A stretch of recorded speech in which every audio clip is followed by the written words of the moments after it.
what is your advice for people that are searching for identity and community, and they're possibly more susceptible to be attracted to these grifters? What would your advice be to them? Like, where should they go? Like, what is... Get a diagnosis first. Okay. Get evaluated. You might be borderline. Yeah.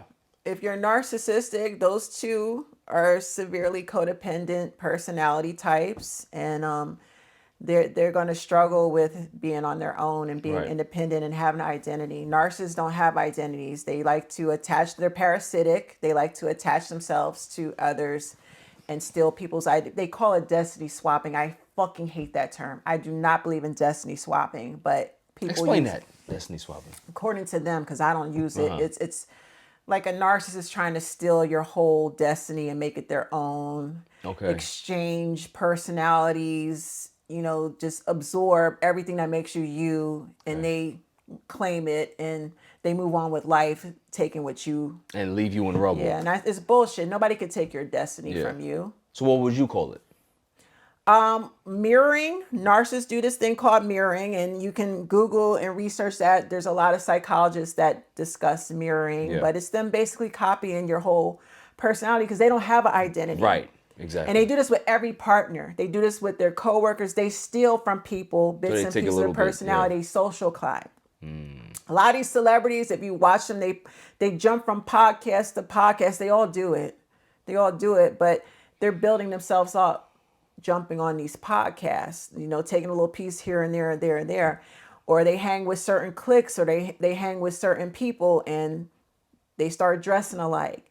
They don't have their own identity, so they take from people to build their own selves up to impress the next person or attract more people. Now they're unauthentic. Let's go into that. So for somebody who's a narcissist or a sociopath, why is there no identity? Because they just don't feel that they belong anywhere? What is it? We're going to take that all the way back to childhood. Okay. The caregiver. Right. Mom, dad is responsible for that. Okay. If mom or dad or both are narcissistic and they train the child not to have an identity, meaning they're enmeshed. A lot of mothers do this. Remember I saw that you were discussing on your podcast, a lot of women are undiagnosed sociopaths and psychopaths. Yes. I truly believe that's the epidemic in this country. I can say, at least for the U.S. Yeah. So many single moms are covert narcissists. And they don't even realize it, yeah. And they are the worst because what they do is they make sure their sons stay enmeshed, and they don't allow their sons to individualize and have their own identity. Everything's connected to mom, starting from birth. Okay. So even if she's abusive or she allows another family member to abuse him, he's going to hate her. But families pressuring him, that's your mama, you only get one, stay loyal to her. But he has this pent up anger inside of him. Like mom abused me, or she let dad or stepdad abuse me, or she allowed the babysitter to get away. I told her the babysitter did this to me and my mom ignored it. So that resentment is towards mom.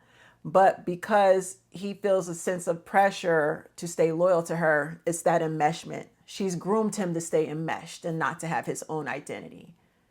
So that's what happens. Narcissists, sociopaths, psychopaths, they don't have an identity because the person that raised them taught them to stay enmeshed.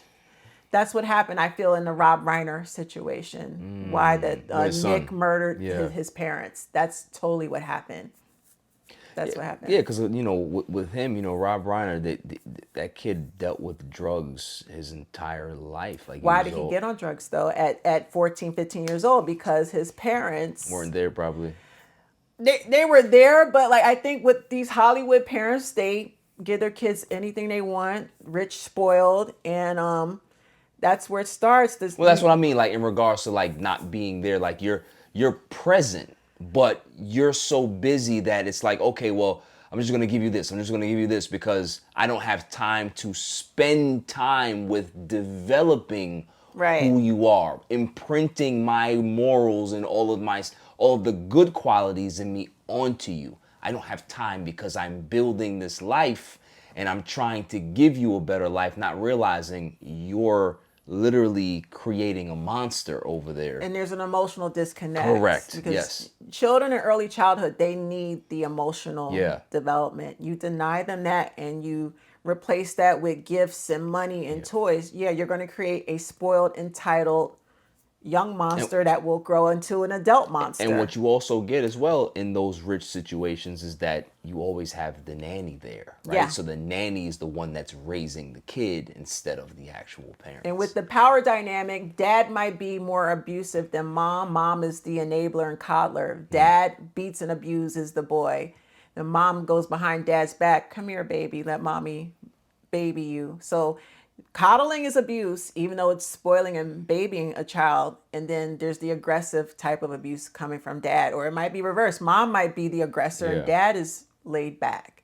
So that confuses a child. That's cognitive dissonance.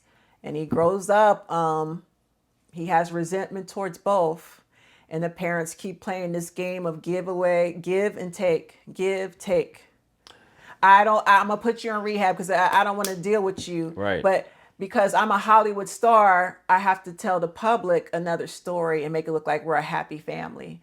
But the whole time behind closed doors, all this shit is brewing, family fist fights and everything's going down. And the boy's like, I'm tired of y'all lying. I'm tired of living this life where my parents are perceived as perfect, but y'all are fucking bullies and you're driving me crazy. You kick me out in the streets and the next minute you want me to come home. You give me money, you take it away. Now I'm relapsing on drugs. You're enabling me to relapse. So that's why these types of situations happen. I 100% believe he was abused, even though what he did was horrible. And that's why I advocate if your parents are abusive, you have to go no contact because it ends up in violence if you don't. Something bad. If parents don't attack the child's going to attack the parent.